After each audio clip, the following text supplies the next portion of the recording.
Hello everyone, Sanjay classes परिवार में आपका हार्दिक स्वागत है, अभिनंदन है। नोटसेट मेंस के लिए मोस्ट इम्पोर्टेंट क्वेश्चंस है जो बहुत ही महत्वपूर्ण होंगे।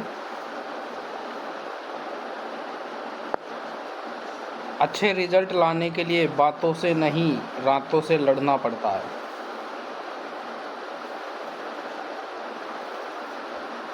संजय क्लासेस परिवार में आपका स्वागत है।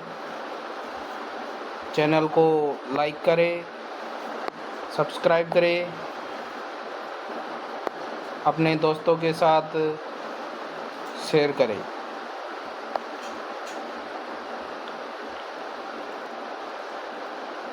शुरू करते हैं।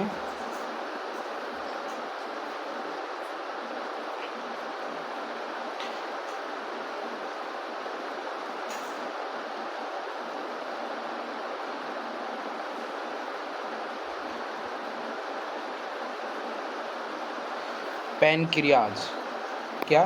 पैनक्रियाज, जिसे अग्नाशय कहते हैं। हिंदी में क्या कहते हैं? अग्नाशय। ये होती है पैनक्रियाज।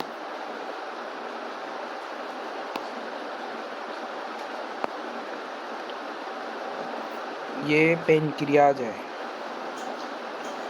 स्टोमक के जस्ट बगल में। तो ये क्या है, कहाँ स्थित होती है? ये अमाशय के ठीक नीचे स्थित होती है। ये एक मिश्रित ग्रंथि है जिसका लगभग 98% भाग बहिस्त्रावी या एक्सोक्राइन, जबकि 2% भाग अंतःस्त्रावी जिसे एंडोक्राइन होता है। 98% इसको तो क्या कहते हैं? एक्सोक्राइन, और 2% को एंडोक्राइन कहते हैं।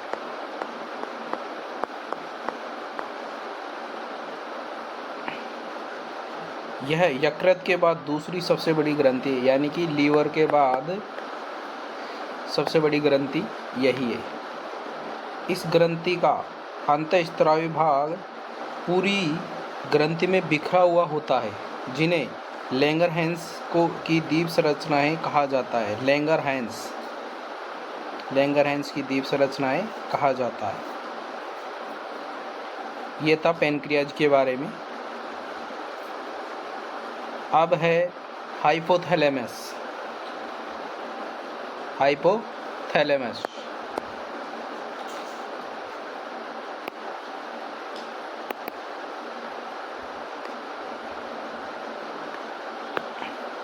हाइपोथैलेमस मस्तिष्क का एक भाग भी होता है।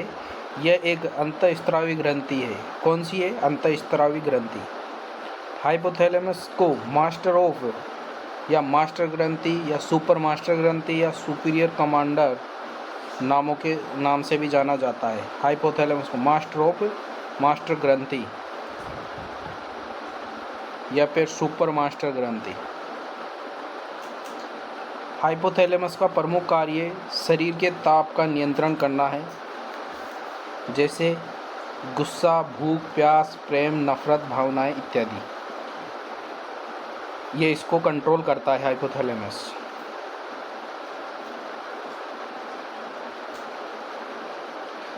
थाइमस ग्लैंड, थाइमस ग्रंथि, यह ग्रंथि के ठीक सामने स्थित होती है। यह ग्रंथि के ठीक सामने स्थित होती है। इस ग्रंथि से थाइमोसिन हार्मोन बनता है जो टी लिम्फोसाइट्स होता है। WBC का प्रकार के विकास में सहायक होती है, अर्थात ये ग्रंथि शरीर की रोग प्रतिरोधक क्षमता से संबंधित है। थाइमस ग्रंथि को टी लिम्फोसाइट्स की प्रशिक्षणशाला भी कहा जाता है।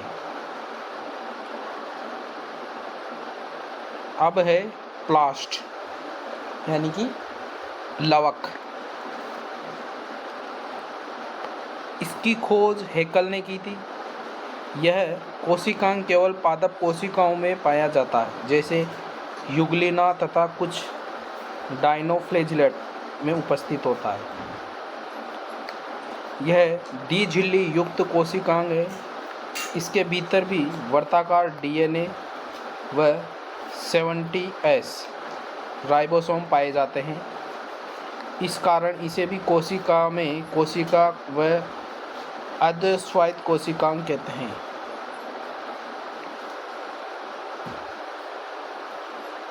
अब है स्मॉल इंटेस्टाइन। स्मॉल इंटेस्टाइन, ये स्मॉल इंटेस्टाइन है।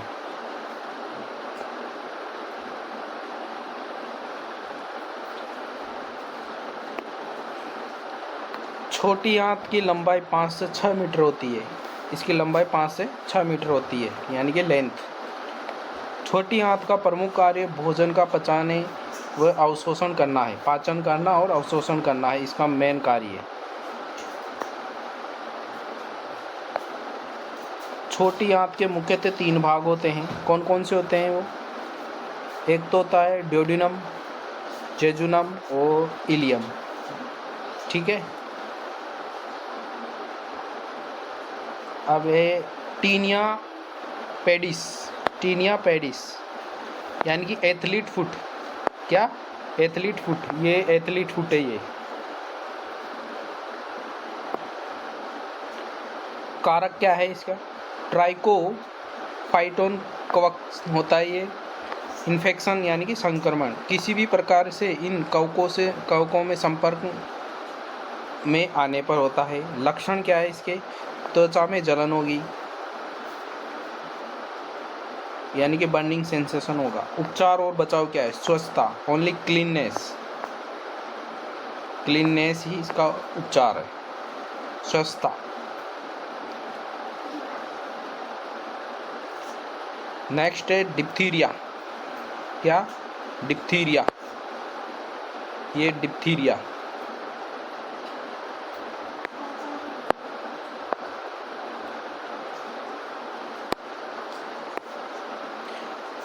डिप्थीरिया का कारक क्या है? कोरिनोबैक्टीरियम डिप्थीरिया इसका वो है कारक है। सूक्ष्म जीवाणु द्वारा होता है। संक्रमण है। संक्रमित व्यक्ति के बलगम और लार के संपर्क में आने से, त्वचा पर मौजूद घाव और मस्सों से। संक्रमित व्यक्ति है उसके बलगम से, लार से संपर्क में आने से ये फैलता है, और मौजूद कोई घाव या मस्सा है उससे है। लक्षण क्या है इसका? नाक और गले के पिछले हिस्से में प्री कोटिंग, गले में खराश, ग्रंथियों में सूजन, शेलोवेन यानी कि ग्लैंड्स, कमजोरी होना, हल्का बुखार, भूख में कमी, गला बैठना, कर्कश आवाज़, कुकुर खांसी जैसे लक्षण शुरू होते हैं और तेज़ी से बढ़ते हैं। ये इसके लक्षण हैं। उपचार और बचाव क्या है? अगर समय पर इसका उपचार नहीं किया जाता है तो यह जानलेवा भी हो सकती है। Next, leprosy. ये लेप्रोसी के लक्षण हैं। कुष्ठ रोग। कारक क्या है इसका? माइकोबैक्टीरियम लेप्रो या लेप्रोमेटोसिस जीवाणु इसका कारक है। ये संक्रमण, लंबे समय तक कुष्ठ रोगी के संपर्क में रहने से। लक्षण क्या है इसके? शरीर के जिन स्थानों पर यह रोग होता है वहाँ संवेदनशीलता समाप्त हो जाती है। जैसे ये कहीं भी हो गया ये रोग, तो यहाँ पे संवेदनशीलता समाप्त हो जाएगी। इन स्थानों की त्वचा मोटी हो जाती है, नाड़ियाँ संकुचित हो जाती है, यानी कि वेंस कॉन्ट्रैक्ट हो जाती है, तथा रंगहीन धब्बे बन जाते हैं। हाथों और पैरों की उंगलियों में घाव उत्पन्न हो जाते हैं, ये गलकर विकृत हो जाती है। उपचार और बचाव क्या है इसका? सल्फा ड्रग का प्रयोग करना, घाव को साफ करना। नेक्स्ट है कोलेरा यानी कि हैजा।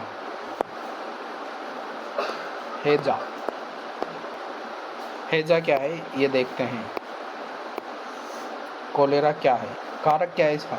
ये विब्रियो कोलोरी जीवाणु होता है, ये इसका कारक है। विब्रियो कोलोरी कोज है इसका। इन्फेक्शन क्या है? खाने की वस्तुओं दूषित जल द्वारा, खाने की वस्तुओं से और दूषित जल से फैलता है। लक्षण क्या है? उल्टी, दस्त, जल की कमी, पेशाब बंद हो जाना, हाथ पैरों में ऐंठन हो जाती है, रोगी की मृत्यु भी हो सकती है। ये इसके लक्षण हैं। उपचार और बचाव। उपचार और बचाव क्या है? ठंडी वस्तुएं, अमृतधारा तथा हैजे का टीका लेना, पानी को उबाल कर एवं शुद्ध करके पीना, इसका ये उपचार है। ठंडी वस्तुएं खाएं और टीका लगवाएं, इसका ज़रूर पानी उबाल कर पिए। अब है ये लार्ज इंटेस्टाइन, यानी कि बड़ी आंत।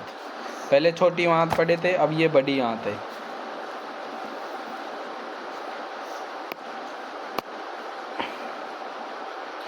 बड़ी आंत की लंबाई 1 से 5 मीटर होती है। इसकी लंबाई यानी कि लेंथ कितनी होती है? 1 से 5 मीटर, 1 से 1.5 मीटर। बड़ी आंत का प्रमुख कार्य अतिरिक्त पानी, खनिज, एंटीबायोटिक आदि का अवशोषण करना। इसका मुख्य फंक्शन क्या है?